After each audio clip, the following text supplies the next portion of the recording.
E para a gente é uma honra enorme estar aportando aqui em Recife. Somos uma organização que não tem sede fixa, embora eu seja carioca, mas a gente não tem uma sede fixa, temos pessoas no Rio de Janeiro, na Bahia, em Brasília, em Belém, e temos equipe aqui em Recife também. Então é um prazer enorme estar aqui com Nayara e Felipe, que são os anfitriões verdadeiros de hoje. Eu estou aqui com cara de anfitrião, mas os anfitriões verdadeiros são Nayara e Felipe, que estão aqui recebendo a mim e a todos nós hoje aqui pelo Observatório. Então é uma honra e um prazer enorme para a gente estar fazendo esse lançamento aqui hoje. E eu estava aqui de cabeça para baixo. A gente está fazendo o lançamento do Guia para uma Transição Energética Justa. Tem que ficar com o microfone mais assim, eu acho, né? Raça, Gênero e Território como bússolas para reimaginar o futuro. Foi um esforço grande feito pela equipe do Observatório e pelo nosso consultor Luiz Soares, que está aqui, que fez em tempo recorde, correu atrás, trouxe muito conhecimento aqui para o nosso guia que a gente está lançando. E foi muito prazeroso para a gente construir isso. Eu acho que são coisas que a gente fala pouco, a gente fala do resultado das coisas, né? Então a gente está com o guia aqui na mão, o guia físico na mão, mas tanto do processo de fazer, tanto do processo de fazer, somos poucos também, né? Dá para falar um pouquinho assim. Mas prejudica a gravação. O rapaz da filmagem aqui me olhou feio. Um tanto do... melhorou. Um tanto do processo desse de fazer pesquisa também está muito orientado também pelo caminho em que uma pesquisa dessa é feita, né? E, às vezes, o resultado pode ser o mesmo, mas o caminho e o processo e como aquilo vai sendo construído diz muito também sobre aquilo que está na nossa mão. Então, quero agradecer especialmente ao Luiz pela parceria conosco e a equipe de pesquisa do Observatório, Nayara, Felipe e Carol Canegal, que não está aqui com a gente hoje, mas que está também, de alguma forma. A gente vai compor a primeira mesa aqui, mas antes eu queria só falar um pouquinho mais sobre o guia, né? Ele, de fato, a ideia dele é fazer os debates sobre aquilo que a gente está chamando de transição energética justa no Brasil, então com um olhar especial para esse justa. E aí, justa para quem? Justa como? O que é esse justa? Para não ficar... Que às vezes a gente tem essas palavras, esses conceitos, e como isso vai aparecendo na nossa mente, e isso vai ficando muito etéreo, né? Vai ficando num lugar que a gente vai só replicando isso. Então, tem um exercício de destrinchar essas palavras aqui, que é uma forma também da gente estar pensando sobre elas e estar refletindo efetivamente sobre seus efeitos práticos, sobretudo na vida das pessoas. Então, tem esse lugar, e ele é muito orientado para pesquisadoras e pesquisadores, de como se fazer pesquisa sobre isso. Então, quando vocês analisarem aí, abrirem o material, vão ver que tem indicação de bases de dados, como é que pesquisa tal base, o que já tem disponível e, sobretudo, o que deveria ter disponível sobre aquela base de dados, sobre aquela... Enfim. Então, para quem faz pesquisa, acho que é um guia muito útil, mas também é um guia útil para a sociedade civil. Então, como é que a sociedade civil pode fazer o seu trabalho, que tanto para fazer pesquisa, mas também para pressionar alguns públicos, mas principalmente para quem está na linha de frente da militância, para quem está na linha de frente da luta. Também tem muita coisa aqui. Então, para a gente é uma felicidade estar lançando esse guia. E aí eu já quero compor aqui a primeira mesa, e eu vou pegar a mini bio, porque a gente tem que saber falar da gente. Porque quando a gente vai em lugares assim, né, e vai fazer lançamentos, aí todo mundo tem aquela mini bio gigante, né? E às vezes na população negra, população indígena, a gente só chama a pessoa, né? E aí uma das últimas mesas que Nego Bispo fez foi com a gente. Eu tive a felicidade de compartilhar com ele essa mesa, e ele falou isso, ele falou: a gente tem que saber falar bem da gente também, né? Então, eu queria começar pela Roselma de Mello Oliveira, agricultora e referência comunitária de Sobradinho, em Caetés, no agreste de Pernambuco. Aparece em registros públicos de mobilização e denúncia como uma das vozes mais importantes das famílias atingidas pelos parques eólicos, relatando perdas na produção agrícola, na propriedade, adoecimento, barulho contínuo e desestruturação no cotidiano. Vai trazer para a gente aqui uma experiência concreta das comunidades impactadas, tornando visíveis os efeitos das eólicas sobre trabalho, saúde e permanência no território e qualidade de vida. Obrigado, Roselma. E vou chamar também a professora Vanessa da Silva Gomes, da Universidade de Pernambuco, e pesquisadora com trajetória em saúde coletiva e determinação social da saúde e vulnerabilidades territoriais. Participou de estudos da Fiocruz, de Pernambuco, com a UPE, sobre os efeitos dos parques eólicos na saúde de moradores de áreas rurais, em debate que ganhou visibilidade pública a partir da chamada Síndrome da Turbina Eólica. Vai abordar com a gente aí impactos psicossociais e sanitários das eólicas, especialmente sofrimento mental, medicalização e relações entre saúde e injustiça ambiental. Então, vou direcionar minha fala muito para os impactos na saúde, né, que é o forte do nosso grupo. Eu sou Vanessa, como já foi apresentada, sou enfermeira sanitarista, né, então sou professora da UPE, né, e também sou professora colaboradora do doutorado da Fiocruz, né, do aula de doutorado na saúde coletiva, muito na área da determinação social da saúde, que tem a ver com o que a gente está falando, porque quando a gente fala em impactos de grandes empreendimentos, a gente também está falando da determinação do que é que esse contexto histórico e social ele impacta diretamente na vida das pessoas, né? E é isso que a gente vê no empreendimento hoje, né, que vem reproduzindo uma prática histórica colonialista, né, de extrativismo mesmo, de chegar naquele território, de se implantar naquele território sem olhar o que está ao redor, sem olhar a cultura que aquelas pessoas têm, sem olhar os modos de vida e, na verdade, fazendo com que essas pessoas sofram e tenham impactos, né, na vida e na saúde. Quando a gente fala de síndrome da turbina eólica, né, chegando no início, né, a gente, quando vai para essas comunidades, a convite da CPT, né, a Eurenice convidou a universidade para poder ir lá nas comunidades de Caetés, foi quando a gente teve conhecimento do sofrimento, né? E aí a gente chega em Sobradinho, que é onde Roselma reside, e 15 famílias vêm conversar com a gente, todas com sacola de medicação, com choro, né? A gente vendo que as pessoas estavam entristecidas, e a gente foi tentar entender que problema é esse que está acontecendo, porque até então a gente também não tinha conhecimento que as eólicas impactavam na saúde humana. Era muito mais nas questões relacionadas ao ambiente. Então, quando a gente vai para a literatura, a gente encontra a síndrome da turbina eólica e a doença vibraacústica.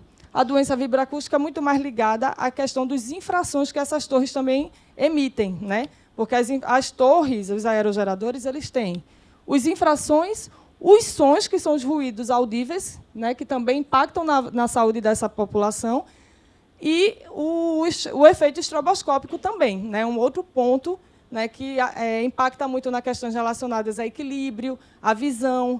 Então, a gente foi estudando e aprofundando esses elementos e conseguindo fazer as ligações, né, do que cada um desses efeitos pode estar gerando na saúde dessas pessoas a partir dos relatos e de alguns testes que a gente foi desenvolvendo também, certo? E aí, eu não vou falar da metodologia muito, não, mas assim, a gente está com... Tem alguns artigos do nosso grupo, né, um grupo grande, a gente tem alguns pesquisadores que estão iniciando, outros que já estão na metade, a gente tem aqui João Paulo também. Cadê João Paulo? Não estou vendo, mas está no doutorado, também está estudando a eólica. Então, tem várias pessoas que vêm hoje, né, estudando nessa temática. Trazendo alguns resultados dessa pesquisa, né, a gente está terminando, a gente finalizou a pesquisa semana retrasada, na verdade, com o relatório final, tudo. Foram 3 anos de pesquisa. A gente conseguiu pegar toda a comunidade do Sobradinho. Então, a gente visitou, a gente mapeou 55 casas, mas a gente conseguiu fazer entrevistas, porque muitas dessas casas já estavam abandonadas, né, pessoas já tinham saído ou tinham sido indenizadas, mas eram muito poucas que tinham sido indenizadas nesse momento. A maioria tinha abandonado mesmo as casas porque não conseguiam mais permanecer, né, próximo daqueles aerogeradores.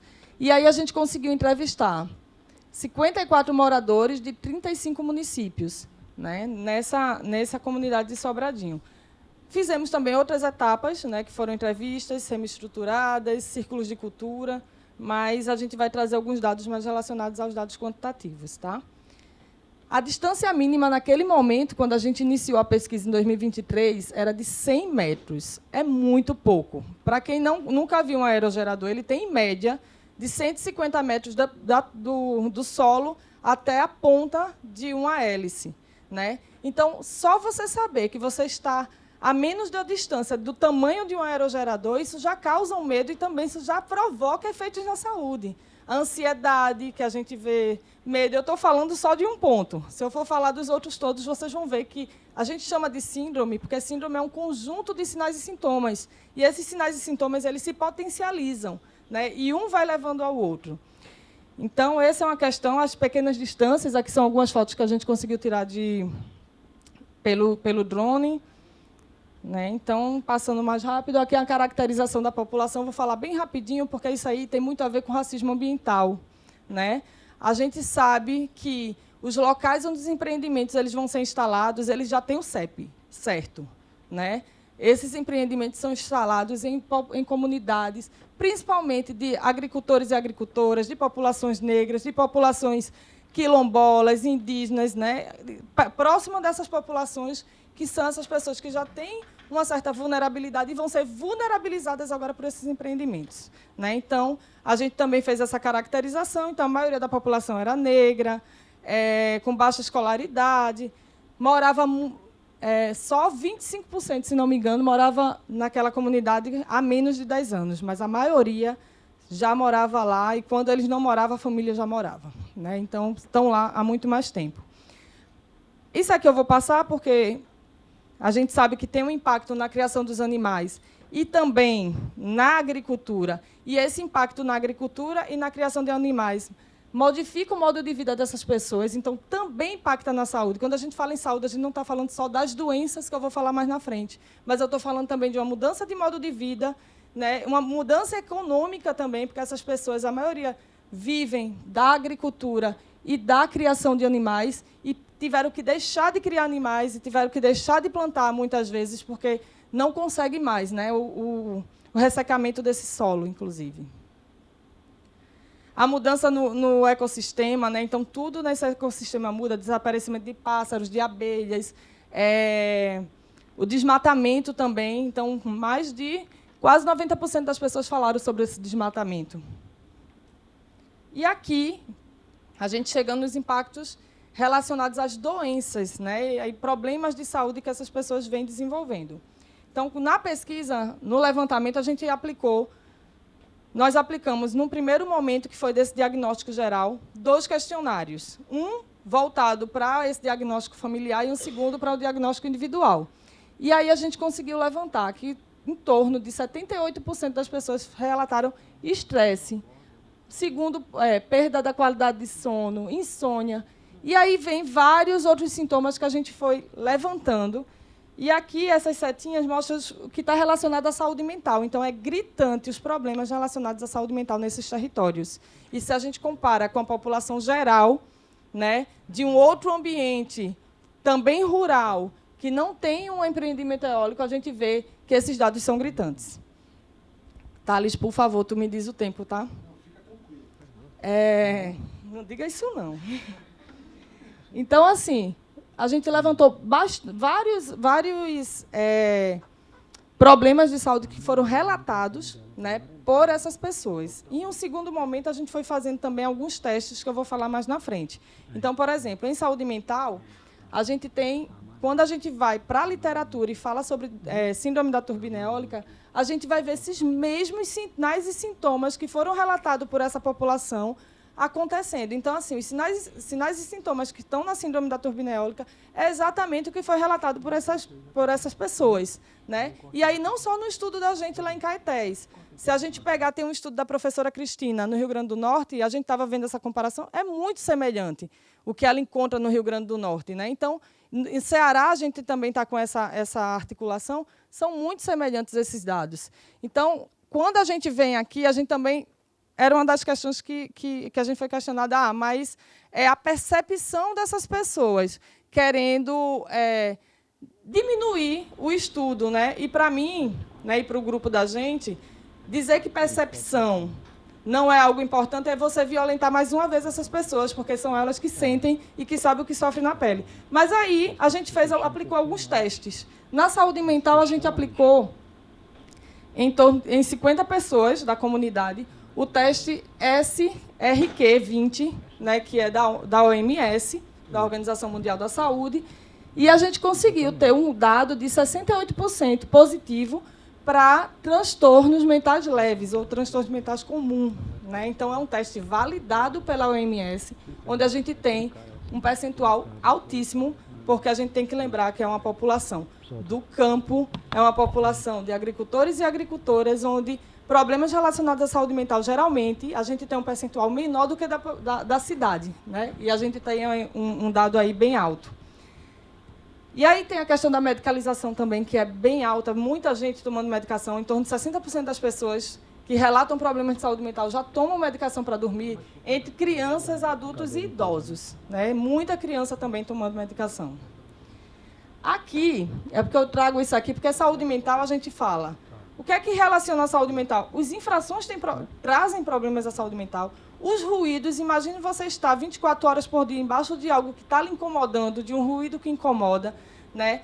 A questão do medo dessas turbinas poderem cair, que não é um medo irreal, é um medo que acontece. E a gente teve torres aerogeradores caindo, e há pouco tempo a gente viu também, né, uma hélice caindo. Inclusive, eu trago aqui uma foto de uma hélice que está aqui no chão. Roselma conhece bem, né, Roselma? Aqui era a casa de Roselma, a primeira foto, a de cima. Quando a gente começou lá fazendo os mutirões de saúde, era aquela casa lá. Aquela imagem é depois, da destruição, depois que Roselma foi, né, que teve que se retirar da sua casa, ela e o sogro, a casa ficou daquele jeito. E depois, aquela bolinha que não tem nada, essa aqui, é o espaço que eles tiraram tudo. A gente chega lá, não tem mais nada para contar a história dessa residência. Então, é um apagamento de histórias também, né? Porque eles não deixam mais nada, que é para a gente não chegar lá e filmar, inclusive. Não tem mais nada. E ali, ó, não sei se vocês conseguem enxergar, isso aqui, ó, é uma hélice. Porque quando Roselma Catá morava aqui, essa hélice caiu da torre, né? E Roselma depois fala mais direitinho, mas só para mostrar o quanto isso é impactante na saúde mental e a questão da desterritorialização, ou seja, as pessoas terem que sair forçadamente do seu território, isso também provoca problemas na saúde mental, né? Porque eu fui desterritorializada, eu saí daquele lugar que eu tinha meus sonhos, que eu tinha minhas vivências, que eu tinha meus vínculos, e eu precisei ir para um outro lugar. Isso também é algo que é importante de se falar. Então, aqui, passando mais rapidinho também, que eu sei que eu já devo ter extrapolado meu tempo, a questão dos problemas visuais, né? Então, 68% falam da irritação nos olhos, né? Tontura, vertigem, isso tem muito a ver também com esse efeito estroboscópico, e também eles chamam um clarão, que muitas vezes o sol bate na torre, e a torre tem uma tinta clara, e aí volta, né, aquela... Agora eu esqueci o nome, mas é um clarão mesmo. O sol bate e volta no rosto, nos olhos, né? O reflexo. Obrigada. Com relação à saúde auditiva, as pessoas relataram em torno de 60%, né, 57%, diminuição da capacidade auditiva. Isso foi relato, percepção. A gente fez teste, a gente levou cabine acústica para as comunidades. Aí está uma foto. Quando a gente vai para os testes de audiometria, as pessoas que relataram que sentiam alguma perda auditiva, que foi fazer o exame, 31 pessoas nesse momento aí, a gente teve 74% dessas pessoas com perda auditiva comprovada em pelo menos uma das orelhas, né? Então, a gente vê a percepção, mas a gente também tem os testes que comprovam, né, essas perdas. Na saúde bucal também. Então, quando a gente está muito estressado, quando a gente está exposto a um estresse crônico, a gente começa a travar a boca, que a gente chama de bruxismo, que dá lesão não cariosa, ou seja, lesiona esses dentes, sem ser por cárie, né, pela pressão, e também a doença...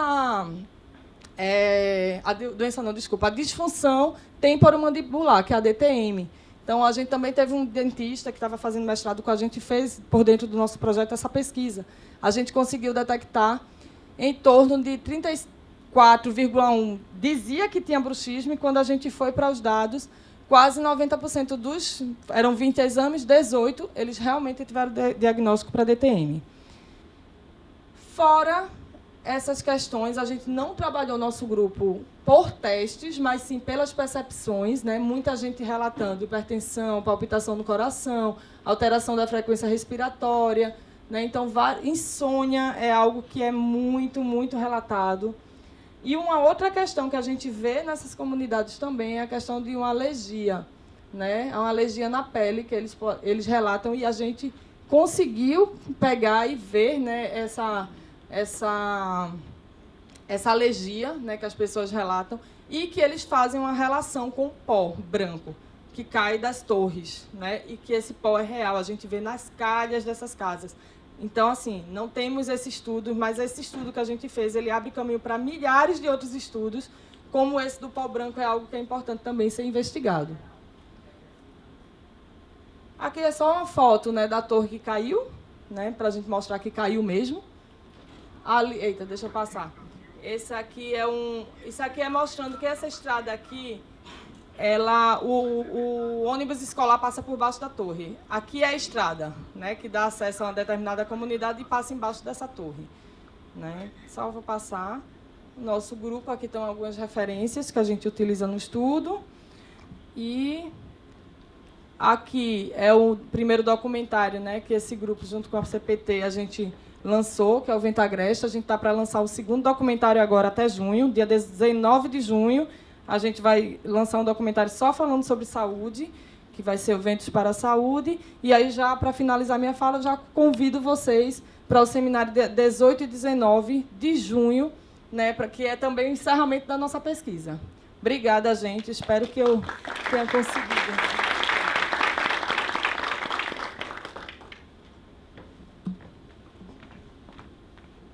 Muito obrigado, professora. Impactado aqui com a sua apresentação. Eu tive na COP30 agora, né, no final do ano passado, em Belém, e tanto participei de debates, de conversas em espaços da sociedade civil, de movimentos, mas também estive nos debates oficiais, né? Então, onde chefes de Estado faziam seus debates, as suas negociações, etc. É impressionante como nos espaços oficiais parece que não existe gente no mundo, né? Então, todos os debates sobre transição energética, sobre emissão de carbono, como é que serão as novas matrizes energéticas, parece que não tem gente no mundo, assim, sabe? Parece que as matrizes energéticas, elas são para um mundo onde não existe pessoas circulando, não existem comunidades, não existem culturas, não existem vidas, sabe? Assim, parece que todo o debate sobre transição energética que eu assisti, pelo menos nos espaços oficiais, estavam pautados apenas por marcadores estatísticos de potência energética, né? E sobre como aquelas determinadas matrizes energéticas impactariam o mundo. Mas é um mundo de quem, exatamente? Então, quando eu assisto a sua apresentação, quando eu leio as coisas que você escreve, eu acho que, e esse guia também serve para isso, dá esse lugar de falar assim, olha, quando a gente está falando de uma transição energética, de matrizes, de escolhas políticas que são feitas, tem gente, tem pessoas, tem comunidades, tem vidas e formas de vida que são ou apagadas ou incentivadas a depender das escolhas políticas que são feitas, né? Então, quando eu assisto agora você falando, eu fiquei muito impactado, porque me remeteu a isso, me remeteu à qualidade daquelas discussões ditas oficiais, que são muito menores que essa qualidade aqui, né? Assim, que as negociações são feitas de uma forma que... E é isso, né? São negociações feitas para quem... como se não tivesse impacto na vida real das pessoas. E se tem impacto na vida real das pessoas, como está mais comprovado aqui, essa voz tem que estar colocada no debate público, né? Então, quando a gente vai para esses espaços oficiais, falando aqui de forma bem chula, são os engravatados que estão lá debatendo, são os engravatados que estão lá fazendo essas conversas e não conhecem nada disso, não sabem de nada disso. Então, quero aproveitar esse gancho para trazer a palavra aqui para a Roselma, tá? Ó, fique à vontade, eu te sinalizo qualquer coisa. Boa tarde, pessoal. Meu nome é Roselma, sou agricultora. Venho lá do sítio Sobradinho, Caeté, e vou falar um pouco sobre o outro lado da energia justa e limpa, né? Em 2013, 2012, por aí, a gente começou a ver carros, que era difícil a gente ver lá na nossa comunidade, carros, aqueles carrão chique que passava por você, todo, como se falou, engravatado, né? Terno e gravata lá. e dizendo que o pessoal ia ter uma aposentadoria pro resto da vida. Eu recebi uma eólica, eles falavam, ó, o planeta tá sem água, a água tá acabando no planeta, daqui a uns anos não vai ter água para a gente poder continuar a vida. Então a gente precisa fazer isso para evitar o uso da água para geração de energia. Vamos fazer as eólicas, montar as eólicas. Só que o pessoal da comunidade não sabia o que era uma eólica. A gente não tinha nem sequer um celular para fazer uma pesquisa e buscar lá e ver o que era uma eólica. Quando o pessoal viu de fato o que era uma eólica, o pessoal ficou doido. A gente começou a se juntar, fazer protesto. A gente bloqueou a estrada umas 2 vezes, que dava acesso à subestação, porque eles prometeram uma coisa e na prática foi totalmente diferente. Porque eles diziam, vai ser um simples catavento que vai ficar ali, vocês não vão ouvir barulho, vocês não vai interferir em nada na vida de vocês. A primeira interferência foi ver o tamanho da eólica. Porque as nossas casas são casas simples, casa feita do tijolo, de cimento, casas simples. Enquanto a eólica é um transforme, é uma só ferro. A gente pensou, a gente pequenininho embaixo de uma eólica daquela, como é que vai ser? Como é que a gente vai poder deitar e dormir sossegado, sabendo que pode cair? Os funcionários da empresa, eles diziam assim, não, isso não vai acontecer não. Vocês podem ficar tranquilo que isso nunca acontece. E a gente sabia que tudo que o homem faz está sujeito um dia a dar problema. E deu. Em 2019 e 2020, a gente estava de manhãzinha, 5, 6 horas da manhã, escutou uma explosão. Meu marido correu para a porta, abriu a porta de frente, já viu que a eólica estava caindo. As crianças estavam dormindo, acordadas, tudo assustadas. A gente não sabia se corria para fora, se corria para debaixo da cama, debaixo da mesa. A gente ficou bem assustado.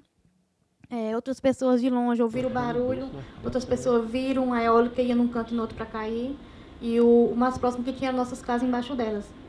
Eu estava a 160 de uma, 180 de outra, 200, 300, porque a gente ficou morando dentro de um parque. Então, a partir do momento que a eólica caiu, foi só piorando. Porque a gente foi tendo mais medo, a gente não dormia. A gente deitava para dormir, qualquer barulho, a gente já levantava correndo, pensando que era a eólica que estava caindo em cima da casa. O meu menino, hoje, ele tem 11 anos. Para dormir, ele não conseguiria dormir mais sozinho. Só queria dormir mais eu, dizia que a eólica ia cair, ia quebrar e cair em cima da casa. Então, isso foi uma de muitas coisas que aconteceu tudo depois da energia limpa e renovável. A comunidade inteira, não só é uma família nem duas que fala, que sente na pele a ansiedade, a depressão, todos os problemas de saúde que você tinha, por mais que você tivesse um problema de saúde, era um problema de saúde que você poderia controlar com medicamento. Hoje, nem com medicamento, a gente consegue controlar mais. Para você deitar, dormir, você tem que tomar medicamento. Para você acordar, tem que ser a base de medicamento. Então, a vida da comunidade hoje se resume a isso. Viver a base de medicamento e suportar aquele tudo na cabeça 24 horas. Porque, por mais que a gente esteja na luta, há mais de 10 anos que a gente está nessa luta, atrás de um direito que tomaram da gente, porque a gente não somos intrusos, os intrusos são as eólicas. Mas hoje nós somos obrigados a deixar o que é nosso para a eólica ficar lá. E o pior de tudo é que a gente vai aprendendo, vai vendo, e os estudos que estão aí para mostrar, que é uma energia que não está sendo, como é que se diz, necessária no momento. Porque a energia que a gente tem, a gente sabe que ela é o suficiente para estar sendo usada. A gente sabe que a gente está sendo sacrificada na nossa comunidade para uma energia que vai ser usada lá fora para outros países, não para o nosso. Porque a nossa conta de energia, antes das eólicas, a gente pagava 10, 15 reais. Hoje eu paguei já 300, 350 reais e eu sou baixa renda. Então, não existe uma justificativa dizer que essa é uma energia que vai chegar na comunidade, vai ser boa para as comunidades, porque não é. Porque se dissesse assim, vocês pagavam isso, vão diminuir a conta de energia de vocês, ou então vocês não vão pagar energia, já que está sendo gerada tanta energia no terreno de vocês, atrás das casas de vocês. Qual o sentido da gente pagar energia tão cara e todo dia está lá no jornal, energia renovável bate recorde de geração. Para onde está indo essa geração? O que está acontecendo com essa energia? Enquanto isso, as pessoas na comunidade estão, de um por um, estão indo-se embora. Naquela esperança de dizer assim, eu consegui, a eólica saiu do meu terreno, então eu tive condições de deixar minha casa e sair. Porque só existem esses dois caminhos. Ou eles tiram as eólicas, ou as pessoas tivesse condição de sair, já teriam saído, porque a maioria recebe Bolsa Família, recebe uma aposentadoria, são essas as pessoas que vivem na comunidade. Então, nenhuma delas tem a condição de poder deixar a sua casa e construir em outros lugares. Tem gente que foi embora para São Paulo, deixou a casa, foi para São Paulo e mora na favela. E diz que a favela é meio barulhenta, né? Mas ela diz que não se compara a uma eólica 24 horas no ouvido. Porque ela diz que até a cidade grande tem uma hora que ela para e conseguem dormir. E aqui não estavam conseguindo mais. Porque é um avião. Um avião que a gente nunca pousa. É 24 horas no seu juízo. 24 horas no seu juízo. Então não tem cabeça que aguente. É criança, é idoso, adolescente, todas as idades passam pela mesma situação. Uma situação que é gritante, que a gente diz que precisa de uma solução para ontem. A gente já foi até o governo. A gente mostrou para o governo como é que estava a situação de Caetés, especificamente, que é o que a gente conhece e sente na pele. A gente mostrou para eles a situação que estava. E enquanto isso, a gente estava conversando com eles estavam fazendo a liberação de bilhões de reais para investimento nas eólicas. Então a gente diz assim, qual o sentido? Se está acontecendo os problemas que está acontecendo, não só em Caetés, como em outros estados está acontecendo também, por que não para? Vamos resolver a situação, os casos que estão lá. Vamos resolver a situação das pessoas. Depois a gente pensa como a gente vai dar continuidade a esse projeto. Vamos rever tudo isso. Vamos parar um pouquinho e vamos ver que são pessoas que estão sendo sacrificadas em nome de uma energia que ele diz que é limpa e renovável. Mas você sabe na pele o limpo e renovável que é. Porque não é fácil, não. Eu tive que sair da minha casa em 2023. Eu saí lá do Sobradinho onde eu morava, me mudei para outro lugar. Mas assim, eu estou numa casa boa, estou numa casa melhor do que a que eu tinha. Eu não nego não, que eu estou hoje. Mas é que nem que a casa não me pertence. Eu estou lá, mas a qualquer momento que nem que eu vou ter que sair de lá também. E quem foi na minha casa, Vanessa foi na minha antiga casa, foi na minha nova, e sabe que a casa que eu tenho hoje é melhor. Mas lá era o meu lugar. Lá era o cantinho que eu escolhi para viver. Lá ficou minha família, minhas raízes estão lá, eu tive que sair. Mas por quê? Minha cabeça não estava aguentando mais. Eu estava piradinha da cabeça, eu não conseguia dormir. Eu ia trabalhar no dia, era só trabalhar, chegar em casa não tinha quando descansar. Porque eu deitava e pensava, uma torre dessa cá em cima da minha casa vai acabar com tudo. E o pior é que a gente vê muitas pessoas desinformadas que dizem assim, mas vocês estão recebendo muito dinheiro. Foi vocês que aceitaram? Não foi nós que aceitamos. Porque a eólica ficou no terreno dos vizinhos. A maioria foi no terreno dos vizinhos. Os vizinhos têm a eólica e a gente mora embaixo. A gente não teve a opção de dizer assim, eu não quero a eólica no meu terreno. Porque a gente não teve, porque a gente não... Tipo assim, as empresas chegaram e fizeram reunião só com as pessoas que iam ter a eólica no terreno. Eu, como era vizinha, nunca recebi informação alguma do que seria, do que se tratava. Só depois do problema que a gente viu que a gente também seria afetado e fomos em busca de justiça. Porque a injustiça foi grande que fizeram com as comunidades. Então, quando eles fizeram isso, até a comunidade que recebeu a eólica ficou contra a gente. Muitos diziam, vocês são contra o progresso. Como é que vocês vão ser contra uma coisa boa dessa? Mas não estavam sentindo o que a gente sente diariamente, todos os dias, aquela torre na sua cabeça comendo o seu juízo. Se você tiver um probleminha e você não conseguir dormir, pronto. Se você tiver com isso, se você tiver com algum problema, você é assim, eita, mas eu tenho que resolver essa coisa amanhã. Você não dorme de jeito nenhum, nem com a base de remédio. Você toma um remédio, o remédio não serve. Quando o remédio faz efeito, é no outro dia, à tarde, que faz efeito o medicamento. É muito triste a gente ver o que está acontecendo em nome de uma energia usando como energia limpa. O capitalismo, ele chegando...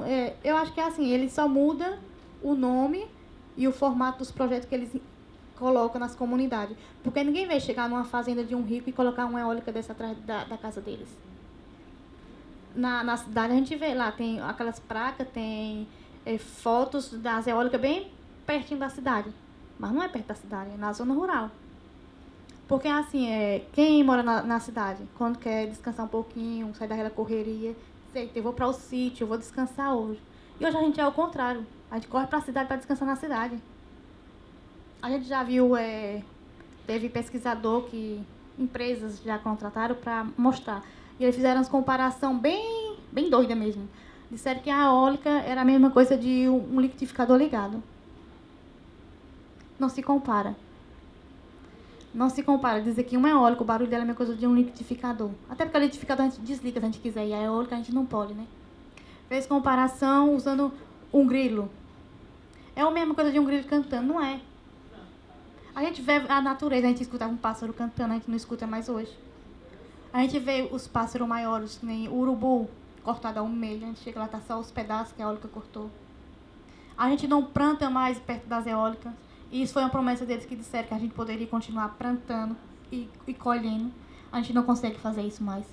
Porque a gente planta o milho, a gente planta o feijão. O feijão, quando está na flor, aquele vento vem e derruba. E vem a flor e depois vem o fruto. Vem o feijão, né? Então, isso a gente não consegue mais. O vento é tão forte que o vento que o milho começa a secar. Ele queima e depois começa a secar. Então, a gente, para as comunidades, eu não vejo futuro algum, eu não vejo coisa boa nessas eólicas. Pelo contrário, só vejo destruir as comunidades que tinham, as famílias que tinham, porque quem recebeu uma eólica no terreno ficou, como é que se diz? O outro irmão, eles achavam que por ele estava na terra do direito, ele estava com inveja. Mas não é inveja. A gente tem inveja de quem pode deitar e dormir sossegado. A gente tem inveja de quem tem sua saúde mental em dias. Eu, graças a Deus, 3 anos depois, eu estou me recuperando. Mas eu não sei quando é que eu vou me recuperar 100%. Porque mesmo eu acho que eu não vou conseguir nunca mais ser a pessoa que era antes das eólicas.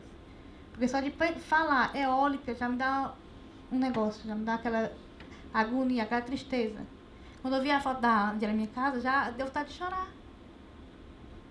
Porque é simples, a casinha é simples, mas era o lugar que a gente escolheu para criar os filhos da gente.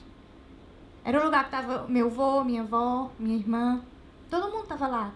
E a gente é obrigada a sair, porque se eu não saísse, eu não sei se eu estaria mais nem aqui conversando com vocês hoje, porque a situação estava muito crítica a minha. E hoje eu vejo que tem pessoas lá passando por tudo que eu passei. Ainda continua, mais de 10 anos depois, continua lá. Por uma espera que a gente sabe que quem pode fazer não faz nada. O que a gente tem que fazer é correr atrás, até um dia a gente chega lá na portinha do responsável e dizer, ó, a gente tá aqui, é para fazer isso agora. Não é para amanhã, não. E os governos federal e estadual já nos prometeu muitas coisas boas. Nos prometeu a solução, e a solução nunca veio. Pelo contrário. Cada dia a gente vê aí o poder, tipo, só botando, como é que se diz, uma pedra em cima e dizendo, ó, resolver a situação do pessoal. Mas e só sabe quem está lá. Enquanto divulgam aqui no jornal que foi resolvida a situação das pessoas, as pessoas estão lá, esperando que quem possa tomar uma atitude. Porque eu mesmo, se dissesse assim, que eu não tenho condições de chegar e dizer assim, ó, vamos bater na porta do federal, do nosso presidente lá, eu seria a primeira a ir. Porque eu já fui para tentar falar com ele e não consegui. Mas eu queria dizer, olha, veja e reveja. Porque são seus conterrâneos. E não só eles, tem os outros estados que estão acontecendo isso na sua cidade. Quando ele está fazendo alguma coisa que sai alguma matéria, a pessoa primeiro diz, é a terra do queridinho, e ele não vai fazer nada por vocês, não. Ele não está vendo isso que está acontecendo, não? Tá, ele sabe. A gente fez a cartilha do documentário e entreguemos lá, deixamos para entregar a ele. E ele sabe, porque em seguida mandaram o pessoal do governo vir até a comunidade e vieram ver. Foi uma coisa que aconteceu tão boa que eles vieram que nem energia tinha na nossa casa. Eles tiveram que ligar os faróis dos carros para terminar, porque não tinha energia. Enquanto isso a gente escutava, aqueles levando energia para outro lugar. Enquanto isso a gente tá lá, morrendo a míngua, e o governo não faz nada por isso. Diz que vai fazer, diz fazer e não faz nada. Sabe? Tem hora que a gente apoia, a gente vai onde for preciso para resolver a situação, mas a gente precisa parar e sentar e ver. O responsável está vendo, vai fazer alguma coisa de fato ou vai ficar só no papel, dizer e não fazer? Porque a Caetés, tem outras cidades também, em outros estados, que estão passando pela mesma coisa que a gente passa. Não é fácil, não é fácil de jeito nenhum você viver uma vida dessa. Você não tem o poder nem de deitar e dormir mais. Enquanto isso, a gente vê só fazendo bonitinho, divulgando energias renováveis, energia limpa. E a gente sabe que limpo não tem nada. Quer mostrar, quer fazer, faça, mas resolva os problemas que está causando. A empresa chega, a empresa vai, a gente tem problema de estar conversando com as empresas. Todo ano é uma empresa diferente, vende, diz, não sou mais dona, não vou resolver uma situação de vocês, já é outra empresa. Isso é problema em cima de problema que a gente enfrenta. São contratos absurdos que o pessoal tem que assinar sem ler, que não sabe ler. Como é que uma pessoa não sabe ler e assina um contrato? Tem a assinatura dela ali. No nosso município tem casos de pessoa que nunca fez o papel da terra. E o papel da terra está feito lá. Então, quem foi que fez esse papel da terra? Enquanto isso, se você for no cartório para fazer o papel da sua terra, meu filho, é trabalho você fazer. Dá muito trabalho para ser feito. Então, pessoal, é isso. É muita coisa. E qualquer dúvida, se vocês podem me perguntar, que eu vou responder. É muita coisa. Só digo uma coisa a vocês, a gente tem que lutar e ir em busca de uma solução. Porque hoje somos nós. Amanhã pode ser qualquer um de vocês, a família de vocês. A gente está vendo que o nosso país estão levando o que tem de bom, estão levando tudo embora. Porque são empresas que não são brasileiras, são empresas que vêm lá de fora para levar o nosso sol, o nosso vento, de tudo estão levando. Desde de sempre, só vão mudando as pessoas, mas que o capitalismo sempre está ali e os prejudicados sempre somos nós, os pequenos agricultores que estão lá nas suas terrinhas, suas poucas terras que tem para trabalhar. Chega esses mega projetos de uma hora para outra e acaba com tudo. Com o sonho de você construir sua família ali e viver sossegado na sua vidinha pacata, que é o que a gente tem. Então é isso, pessoal. Muito obrigado. Obrigada mesmo por me ouvir.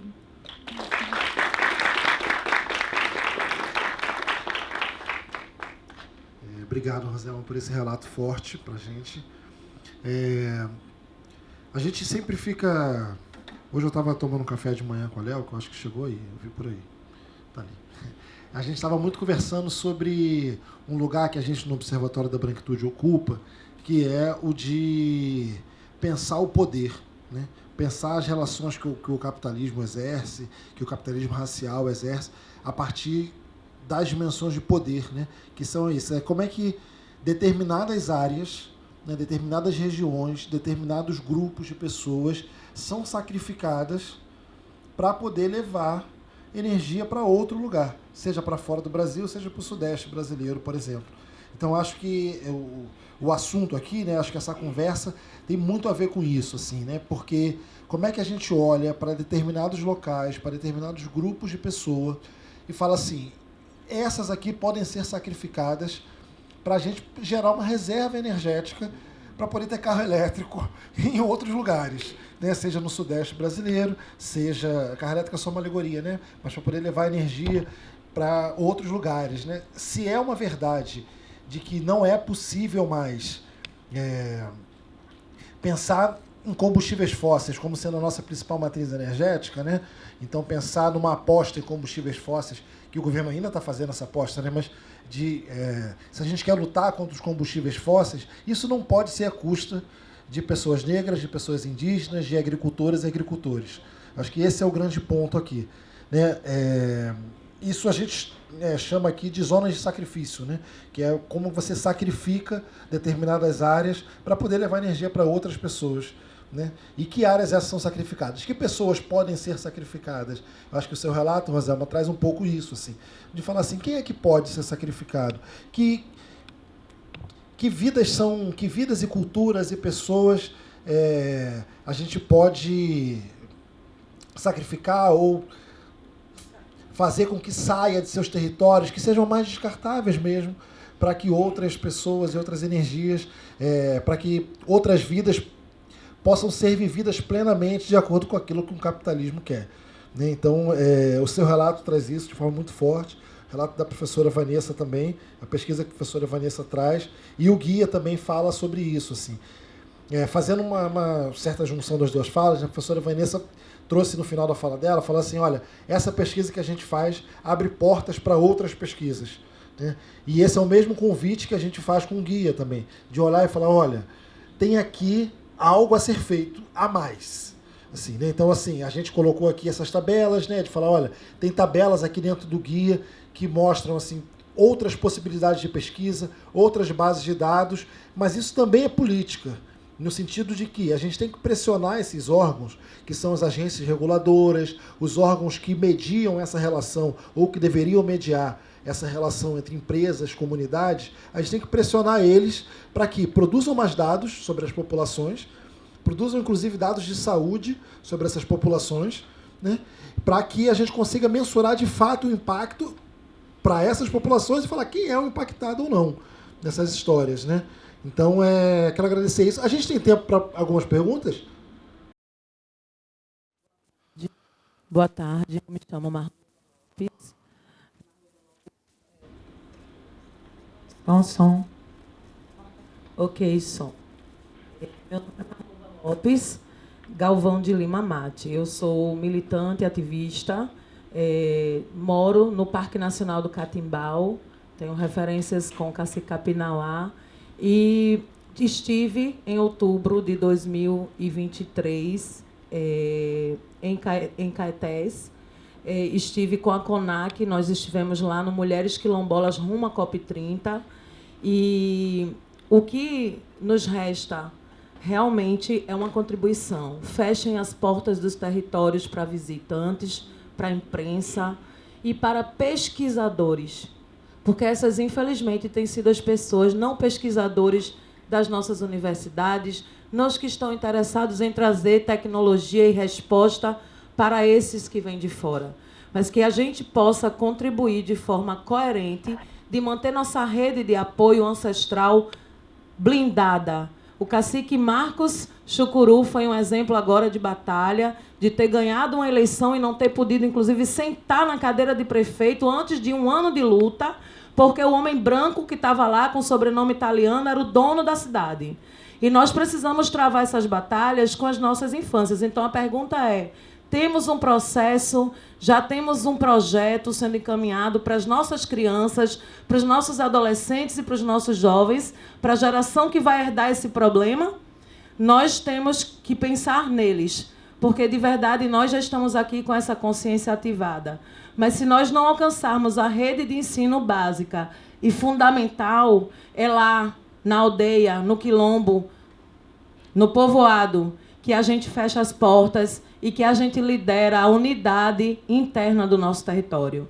O território vem sendo invadido também pela globalização da Rede Globo, que manda seus agentes de imprensa fotografarem, registrarem. Luciano Huck estava com a equipe lá dentro. E eles são os donos das terras. São eles que invadiram o Pantanal, são eles que invadiram os povos xingus. Se nós lembrarmos da história do Brasil, nós faremos aqui uma trajetória histórica de vários territórios que foram devastados, inclusive dos Yanomamis, que foram vendidos a preço de banana, né? E nós sabemos que a Starlink entrou lá, colocou internet, eles estavam blindados dentro dos garimpos, assassinando nossos ancestrais.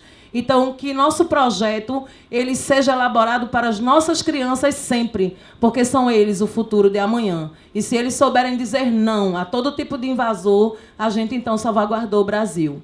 É sobre isso. Da CPT, né?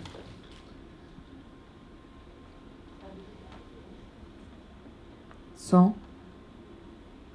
Eu sou Ângelo, da CPT. É uma coisa bem simples. Aqui se falou de invisibilidade dos seres humanos.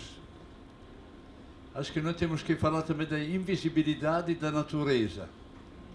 Não é somente o ser humano que se torna invisível. Também a natureza não existe. Os ventos, o sol, a terra. Então é muito importante que a gente coloque também a natureza no meio, resgatando os direitos que ela tem. Esta é a minha pergunta. Excelente.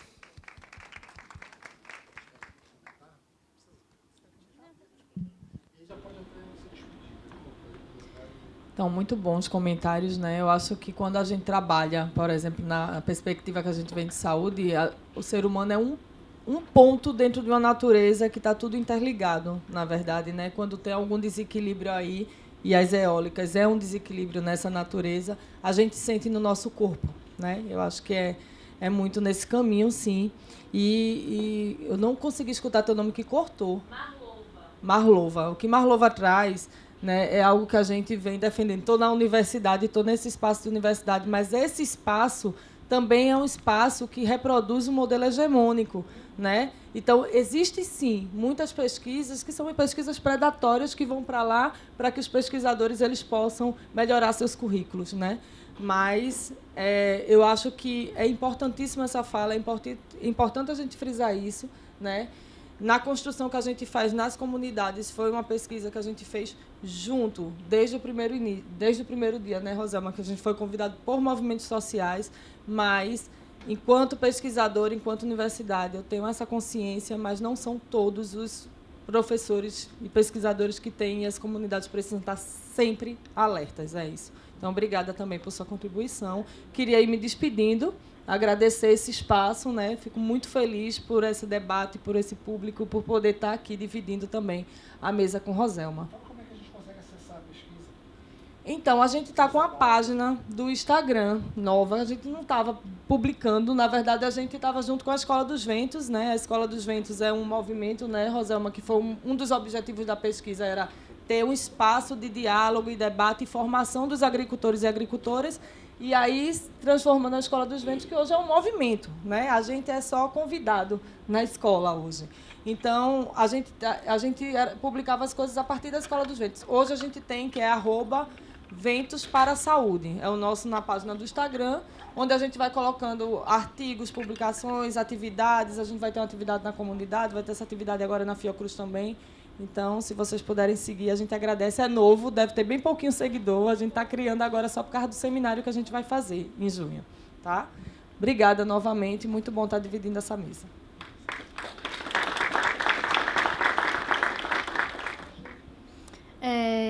Eu queria falar sobre a parte da pesquisa, que você falou sobre os órgãos que poderiam fazer isso, né? Eles fazem, mas pede para as próprias empresas que vai fazer esse levantamento para eles. Né? Então, quer dizer, por exemplo, o pessoal da Fiocruz, da universidade, faz a pesquisa.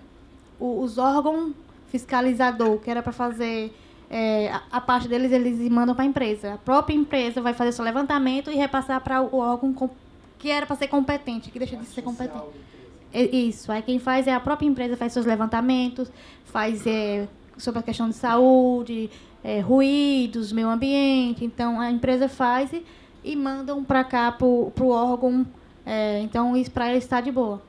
O que a gente faz para eles vão questionar. Agora, o que a empresa faz e manda para eles não questionam, não. Então, pessoal, agradecer mais uma vez a Luiz pelo convite de estar aqui participando. Mais uma vez, a Ivanessa falando um pouquinho sobre a situação que, como eu falei, é gritante em Caetés. Só tenho a agradecer a vocês pela oportunidade de mostrar mais uma vez que a energia limpa para a nossa comunidade nunca foi limpa e nunca vai ser, da forma que chegou e que está lá, implantada há mais de 10 anos. Então, é isso. Muito obrigada a todos e até logo.